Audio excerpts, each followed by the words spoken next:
Las manos sirven para estrangular, escribir un poema, poner bombas, matar a otro, salvar a un inocente. Las manos sirven para todo menos para pensar. Con las manos puedes pescar un pez, atrapar un pájaro, tocar un cuerpo, pedir silencio, palparte tú. Las manos sirven para todo, menos para soñar.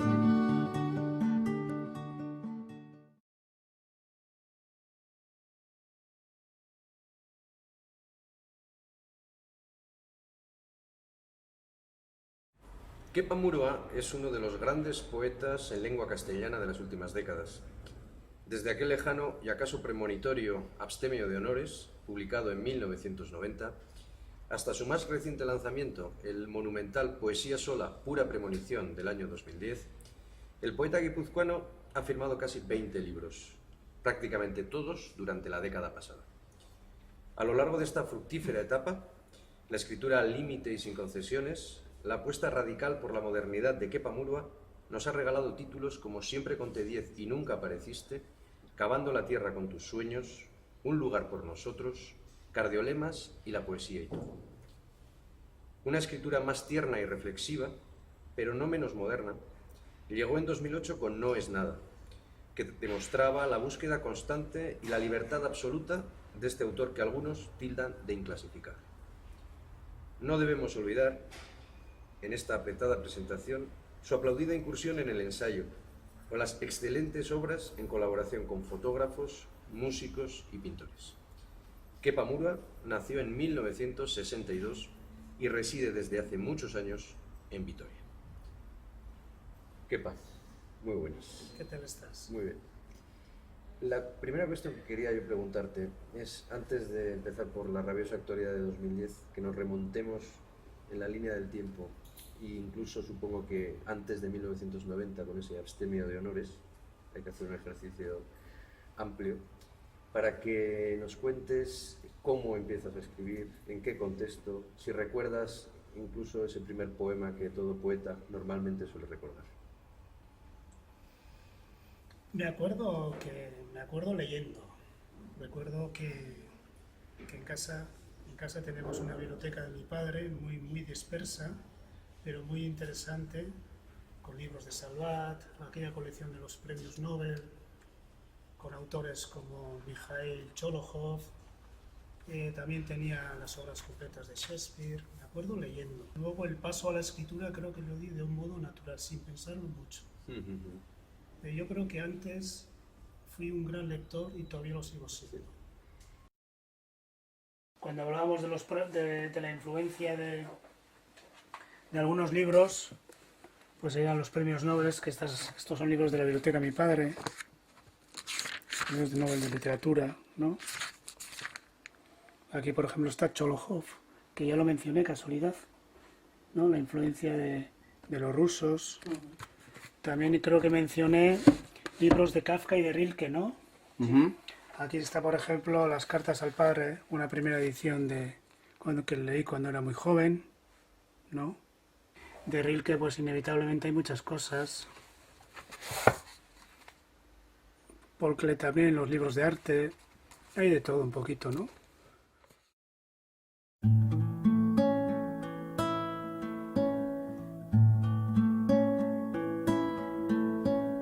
Siempre conté hasta 10 y nunca apareciste. Fueron noches de granizo desnudo, de temblor en el humo del deseo, días de ayuno y lucidez.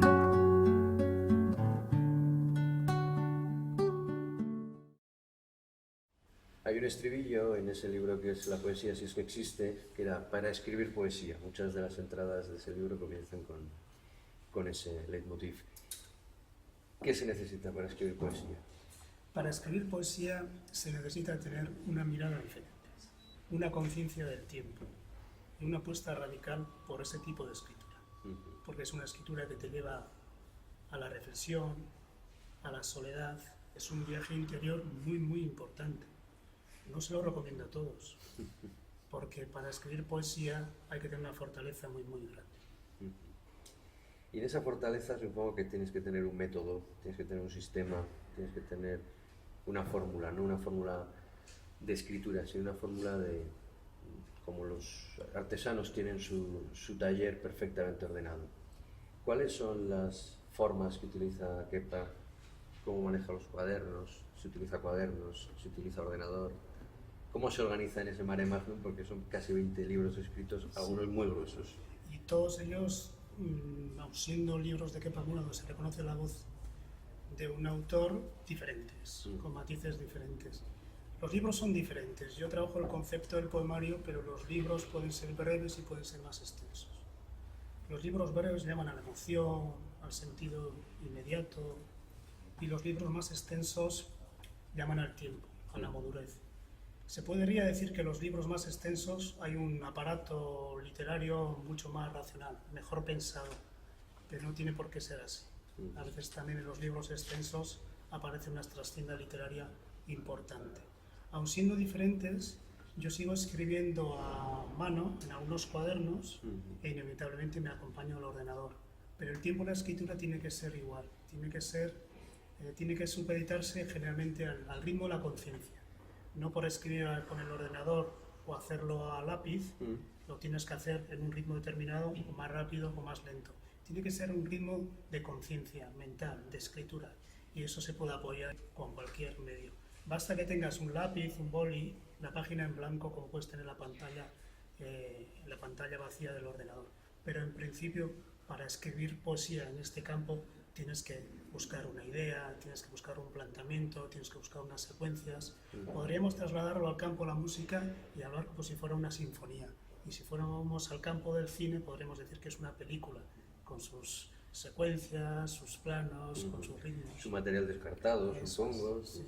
Mucho material descartado. Lo que no se dice es cuando se publica un libro o se lee un libro, generalmente el autor no habla de esos materiales descartados. Pero una de las cosas más importantes para escribir es la reescritura, es la corrección. Uno no pone el punto final porque sí, uno pone el punto final cuando lo ha reescrito varias veces, cuando lo ha corregido muy bien y cuando al final todas las piezas encajan. Aquí algunos apuntes todavía, cuando hago lecturas, el tema del ritmo, las pausas. O sea, que sigues revisando tus libros. No, después. lo que pasa es que cuando me invitan a leer, la gente me pide. Uh-huh. Me pide, por ejemplo, de este libro me piden Existiendo, ¿no? Entonces voy apuntando algunas pautas para leerlo con sentido y... Este es un libro muy erótico. Reconozco que me salió bien ese juego del paisaje y el erotismo hoy. Me salió bien y Mincho lo trasladó muy bien. Azul en tus ojos casi siempre. El silencio como el cielo disperso entre el color de 1000 manos. La tierra tenía la profundidad que alcanza la piedra en la arena.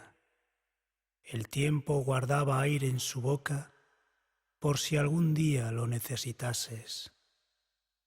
Hoja en la superficie del agua, la memoria flotaba lentamente. El abismo crecía con la mirada si no se veía el horizonte a lo lejos. La curiosidad casi siempre, tus ojos algún día. Y hablando hemos hablado de música, la música que puedes escuchar cuando escribes, hay una parte de tu obra que todos conocen, la trilogía de China, Clich y Faber, pero también Poemas del Caminante, también todas las ilustraciones que Mincho, además de ese libro, hizo en las primeras obras publicadas en Calambur. ¿Por qué te abres a la colaboración con otros artistas, fotógrafos, pintores y músicos, como el caso de... Precisamente para completar ese silencio, para huir también de ese silencio que es muy bueno para la creación y para aprender, para salir del aislamiento. Trabajar con otros artistas te lleva a aprender, a saber que no eres el que pensabas y aprendes tal como te ven, aprendes también de sus gestos, de sus intuiciones, de sus conocimientos artísticos, y su lenguaje plástico es diferente al tuyo. Entonces en esa compenetración tú también vas ajustando la voz, vas escuchando sus propias opiniones, inevitablemente existe una comunicación. Esta comunicación es recomendable para todos los artistas, especialmente para los escritores y más para los poetas, porque salen de su aislamiento y se dan al mundo con otras manos, con otra sensibilidad. Y ese aprendizaje es inevitable, es inevitable. Uno luego, después de aprender o después de colaborar con músicos, con pintores, con fotógrafos, vuelve otra vez a la soledad, pero está obligado a salir al mundo a través de esos lenguajes. Supongo que uno se da cuenta, antes has citado que tanto si uno escribe a lápiz como con ordenador, la conciencia es lo que, la velocidad de la conciencia es la que marca el ritmo, y eso nos habla de que al final el formato cuenta, es decir, el marco condiciona la obra. Sí, y el lenguaje a veces. Sí. Ahí cuando, por ejemplo, ¿qué sentiste cuando escuchaste interpretados tus poemas por Tasso Miranda?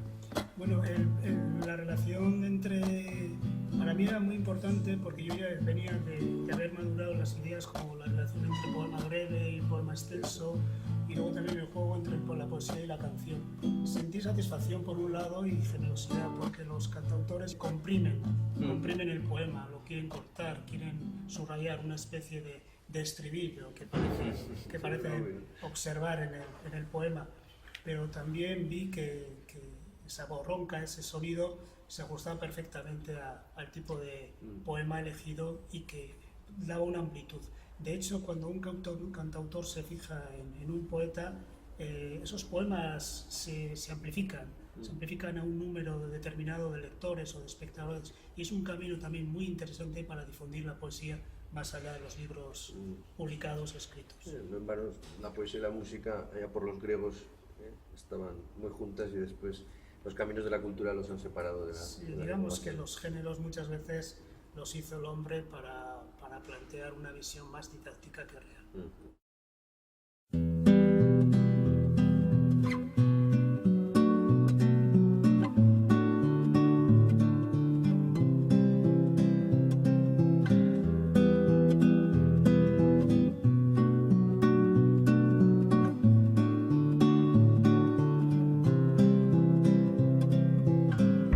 A veces es tu mirada mi único freno, algo que me recuerda que ni amo ni me aman. Y hay otra gran relación, hemos hablado de la relación que Kepa tiene con otros artistas y la relación que tiene con la escritura, cómo nace, pero luego está la relación con el lector. Sí. Tú eres un poeta y un escritor que no está solo encerrado en casa, sino que acude a recitales, a ferias del libro, firma ejemplares. ¿Qué es lo bueno, qué es lo malo, qué se aprende? Porque al final es lo importante, ¿qué se aprende de la relación con el lector? Se aprende mucho, más de lo que la gente cree. La relación con el lector te lleva a unas posturas de humildad maravillosas. El lector, aunque no siempre tiene razón con lo que dice, es una de las mejores compañías para el escritor solitario, para el poeta, porque le dice cosas, le cuenta cosas y también le da su opinión. No solo es a través de esta relación en las ferias de libros, las presentaciones, sino con las cartas que uno recibe. Uno ahí va viendo una especie de crítica muy, muy personal, muy directa, donde las cosas se llaman con su propio nombre, sin grandes metáforas que a uno le pueden confundir. Y es entonces cuando uno ve también la mirada que trasciende y sobre todo la interpretación que hace la gente de sus propios escritos. Que será asombroso, ¿no? Sí, es sorprendente, es mágico. Ya he dicho que no siempre tiene razón, pero te ayuda a comprender también lo que eres tú, lo que representas para él. Esas cartas muchas veces te animan a seguir escribiendo. En China pues pasaba frío. O sea, que el azul no es retoque. No, jamás. Es la luz. Podía estar 4 o 5 horas para hasta acertar, ¿no? Congelado de frío. En Flis le pasa otras cosas, como bajaba los arrecifes agarrado por cuerdas, le podía pillar la ola. Pero, ¿ves? Mira, esto es una escultura en sí, zen. Es una fotoescultura. Los arrecifes, el rastro del Flis, el paso del tiempo, el brillo en la arena, el color de las rocas, el musgo. Y tiene una sensación también escultórica. Que claro, cuando te acercas y ves la foto sabes lo que es, pero esto te puede llevar por la imaginación a cualquier reflexión, ¿no? Y el último es el Faber, que también tiene cosas muy bonitas, más modernas si cabe,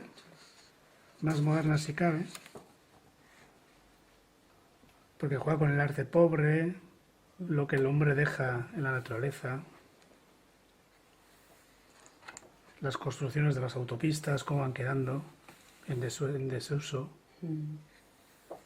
las ruinas de las casas en medio de la naturaleza, edificios que fueron importantes y luego no son nada, el mismo rastro de los montañeros para encontrar el camino. Fíjate, una casa derruida en medio del campo,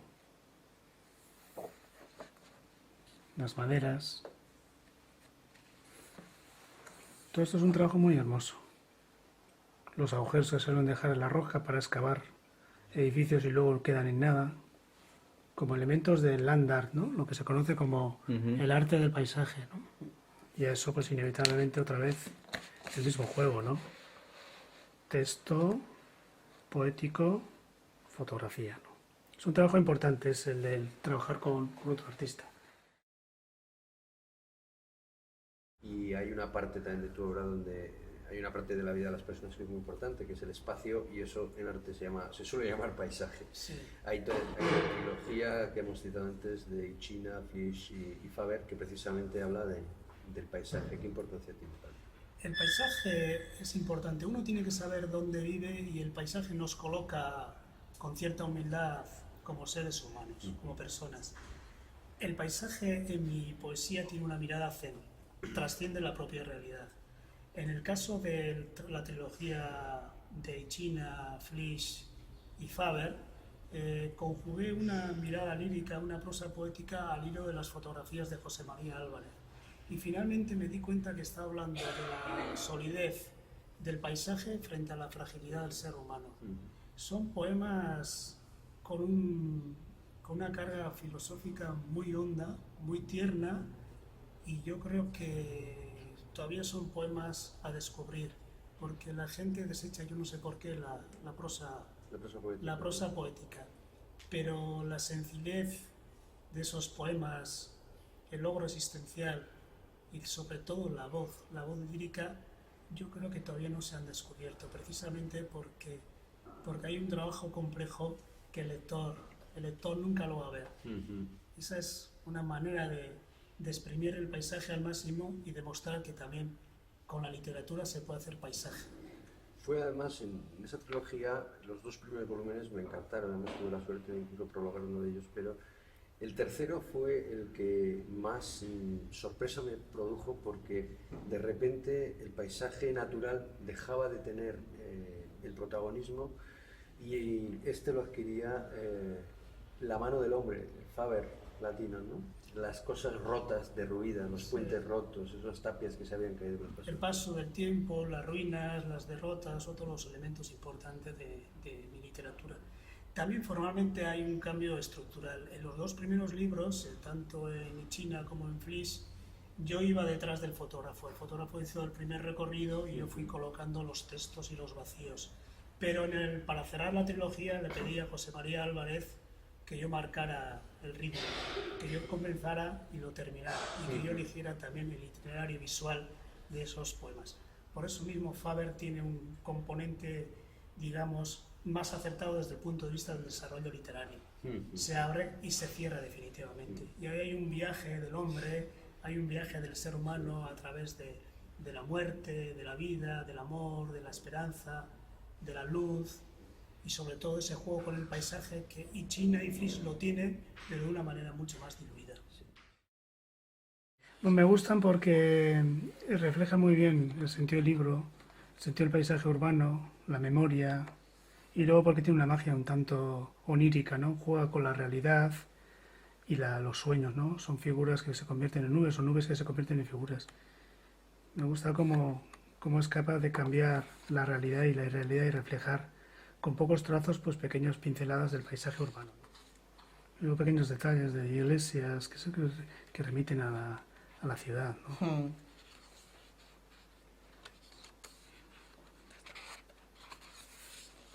Estos son los arquillos, Sí. donde se reúnen los inmigrantes. La historia generalmente recopila muchos documentos, como puede ser la fotografía, los documentales, el cine, pero también la literatura. Y luego recupera como complemento documentos de la ficción, de la imaginación, que muchas veces son metáforas de la misma realidad. Al final uno no va a la misma realidad, sino que va igual a una película distorsionada, que es metáfora, o una pintura, ¿no? Y es esto lo que intentamos reflejar Mincho y yo, al andarnos un poco al paso del tiempo y a través de la literatura hacer pues una especie de ciudad moderna que cada día se está convirtiendo más en Vitoria-Gasteiz, ¿no? Entonces él distorsiona la realidad desde la misma portada. Si os fijáis, en la misma portada, bueno, esta es la estación de tren, pero en la misma portada, que es otro dibujo, aparece un río en el medio de la estación de tren. Tú hiciste bueno, en compañía de Mincho, un libro hermoso, a mi juicio, yo que sí he nacido en Vitoria, sobre la ciudad de Vitoria y los poemas del caminante, se tituló, con unas pinturas muy bonitas de Mincho. ¿Qué veías tú? ¿El caminante? ¿Qué es para ti el caminante? Aparte del... Es una metáfora, más allá de una ciudad como Vitoria, se remite a una ciudad, aunque es un homenaje también a la ciudad donde yo vivo, se remite a una ciudad que acoge al emigrante, ¿no? Es ese dilema entre el paseante y el caminante, ¿no? El paseante sería el hombre de la ciudad y el caminante es el hombre del camino, el que llega a la ciudad. Con su mochila. Y es la simbiosis entre pues, la tradición, la modernidad, entre el nativo, el emigrante, y sobre todo es un libro escrito para que sea entendido por un joven de 10 años y un señor mayor de 80, con unos poemas aparentemente muy sencillos y muy sentidos que hablan un poquito de la trascendencia de crear una ciudad entre todos, ¿no? Que es finalmente también una metáfora añadida de lo que es la poesía. Sí. Un espacio de acercamiento entre todos. Sí, entre todos los poetas, entre todos los lectores, cada uno con una mirada, cada uno con una manera de entender el mundo, pero para todos válida. También el ensayo de la poesía, si es que existe. Luego libros de poemas muy emblemáticos, como Un lugar por nosotros, en diferentes ediciones, en diferentes editoriales también. Libros de aforismos.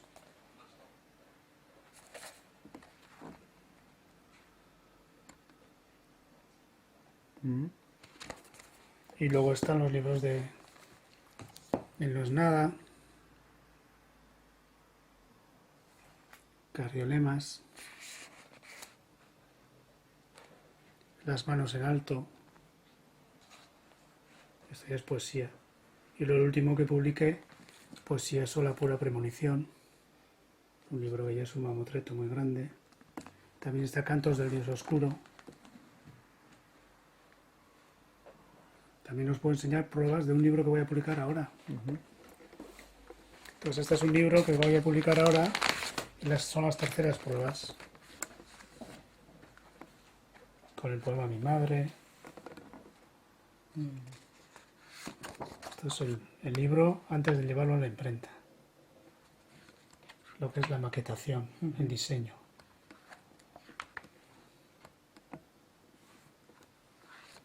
Y ese también lo vas a Publicar. Lo vas a publicar también. Sí, estos son los poemas de mi divorcio. Aquí puede haber unos datos míos, cuando recibo las pruebas, cuando lo he corregido, cosas por el estilo. ¿Y eso lo publicarás también con fotos o No, esto va con calambur. Con una portada de Mincho, con lo del gato negro, ¿no? Esto es el libro como tal. Y aquí tengo pues los manuscritos, los libros, unos manuscritos inéditos, la biblioteca.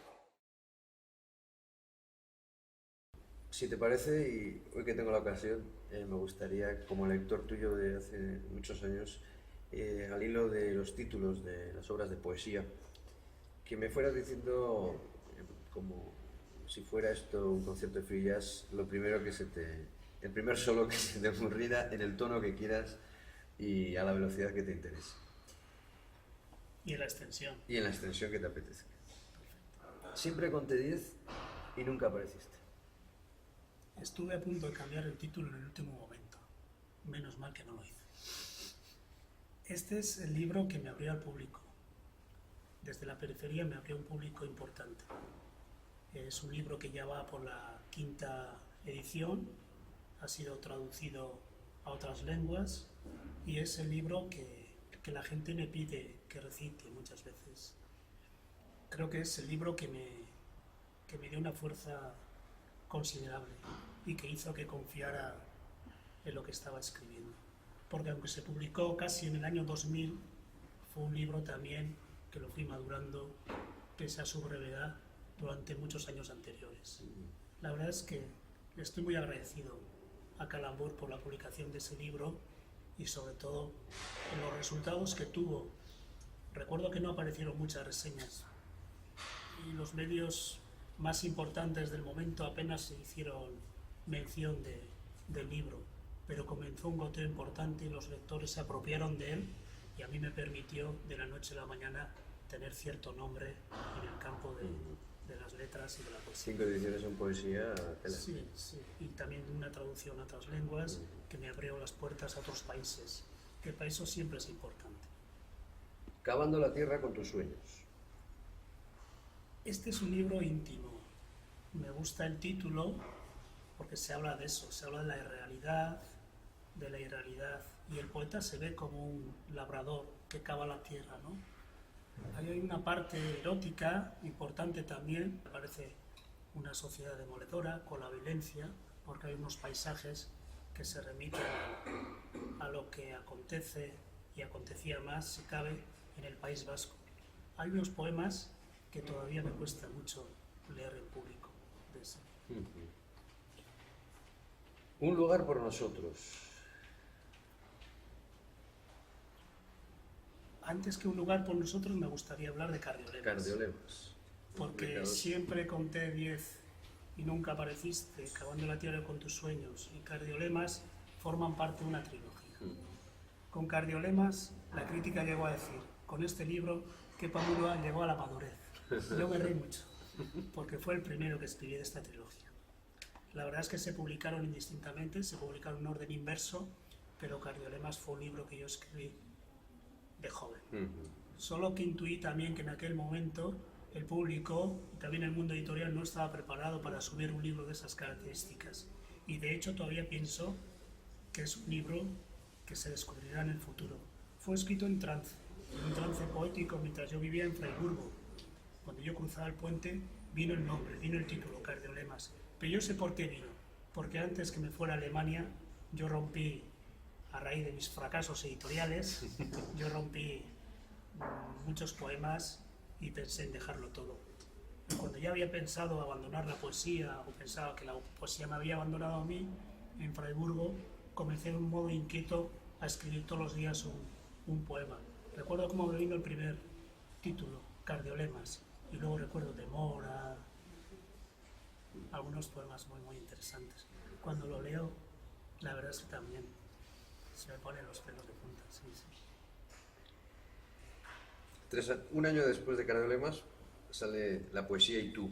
Sí, la poesía y tú son unos aforismos muy depurados, donde hablo de la muerte, un tema que no está, que en aquel momento y todavía hoy me cuesta mucho que se trabaje desde el campo de la literatura del pensamiento, y hablo un poco del amor, de la derrota, de la violencia e inevitablemente también los primeros balbuceos de por qué escribo. Y de Dios. Y también de Dios, un tema que me ha interesado, la religión me interesa como hombre, como ciudadano, y me pregunto a menudo, ¿no? Y en esos aforismos hay una depuración formal, pero también fue arriesgado su publicación porque en aquella época los jóvenes poetas no publicaban o no tenían las oportunidades de publicar libros de pensamiento, de aforismos. Hoy en día se hace más a menudo, pero con La poesía y tú yo creo que que abrí una puerta a ese tipo de género, sobre todo para ver que a la poesía o al poeta le acompaña una especie de literatura que muchas veces se define como menor y que para mí es todo lo mismo. Las manos en alto. Las manos en alto tienen poemas muy tiernos, Algunos son muy narrativos y extensos. Digamos que ahí busco una especie de justicia poética. Cuando lo escribí, el mundo era demoledor, tal como ahora, con guerras, estaba el problema de la antigua Yugoslavia, y la verdad es que las imágenes de los medios de comunicación eran dramáticas. Entonces, desde la soledad del poeta, uno se convierte en una figura plástica y va abriéndose a las manos que de alguna manera simbolizan ese contraste, ¿no? Las manos en alto cuando te van a atracar o te van a fusilar, y por otro lado el juego de las manos, ¿no? Desde pegar un puñetazo a la mesa hasta darle la mano a alguien o abrazarlo o acariciarlo. Ahí empieza a haber un rasgo de ternura inevitable en mis libros, porque una de las lectoras, que también me seguía desde hace mucho tiempo, me dijo una vez que Pamurua, a tus libros algunas veces me gustan mucho, pero le falta cierta ternura. Yo pensé, qué tontería me acaba de decir, pero luego lo volví a reflexionar, lo volví a pensar y dije, quizá tenga razón. Y yo también en aquella época creo que estaba necesitado de ternura y fui buscándolo a través de las palabras. Un libro precioso, azul, Cantos del Dios Oscuro. Un libro demoledor. Demoledor. Un libro demoledor. Un libro diferente, un libro demoledor. Me acuerdo de mi hijo Jürgen. Con ese libro me acuerdo de mi hijo Jürgen. Mucho. Porque pensé, ¿cómo le voy a explicar a mi hijo Jürgen este libro algún día? Y fíjate, ha pasado tiempo y yo creo que se lo he explicado, aunque no sé si me ha hecho caso. Sí, se lo he explicado. Y luego está, como no, Un lugar por nosotros, otro libro demoledor. Pero ese me sirvió para explicar la violencia del País Vasco. Con ese libro me pasó una cosa muy curiosa. Gente que me saludaba dejó de saludarme y gente que no me saludaba comenzó a saludarme. Yo dije, has hecho algo diferente, has hecho algo muy raro. Yo sé por qué, porque quería explicarme el problema del terrorismo, aunque yo estaba hablando también del País Vasco, se podía trascender a cualquier lugar del mundo, porque es un libro que lo puede entender un lector de Nueva York como un lector de Madrid o de San Sebastián. Y ahí aparecen algunos poemas narrativos, porque para explicar ese hecho, el de la violencia terrorista o la violencia doméstica, yo necesitaba una poesía más narrativa.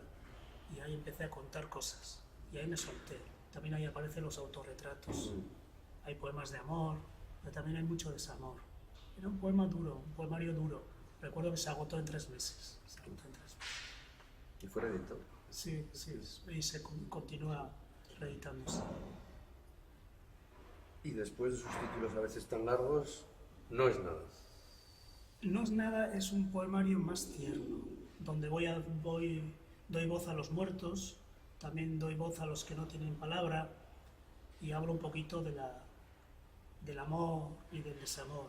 El paisaje de No es nada es el mar azul. El color de No es nada es el azul.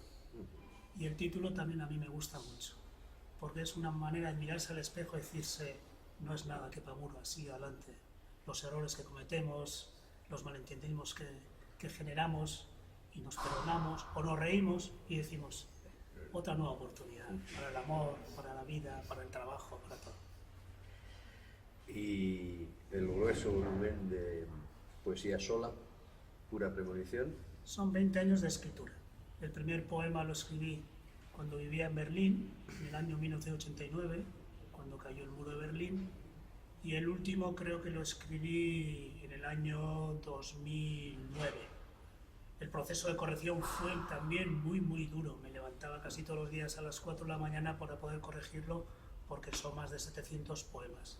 Son 20 cuadernos, eran unos 13 o 14 cuadernos, y luego se fueron reduciendo, pero el trabajo poético es maravilloso, es como una sinfonía.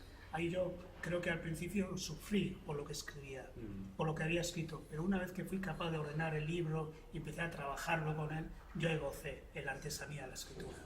Me gusta mucho ese libro. Hay parajes o pasajes negros, pero también hay momentos de lucidez extrema y de mucha luz. ¿Y el gato negro del amor? El gato negro he hablado antes. Ahí hay un poema que me gusta mucho que se llama Mi corazón diminuto. Mi corazón diminuto. Porque yo en aquel momento, en el desamor, sentía que no era capaz de escribir poemas de amor. Y luego la vida me demostró todo lo contrario. Pero bueno, estoy contento. Así como en aquel momento sufría por lo que escribía, ahora cuando lo he corregido me he reído bastante, me he reído mucho. Se trata también de eso. Muchas veces la poesía tiene que ser como un bálsamo para no solo al lector, sino para el propio escritor.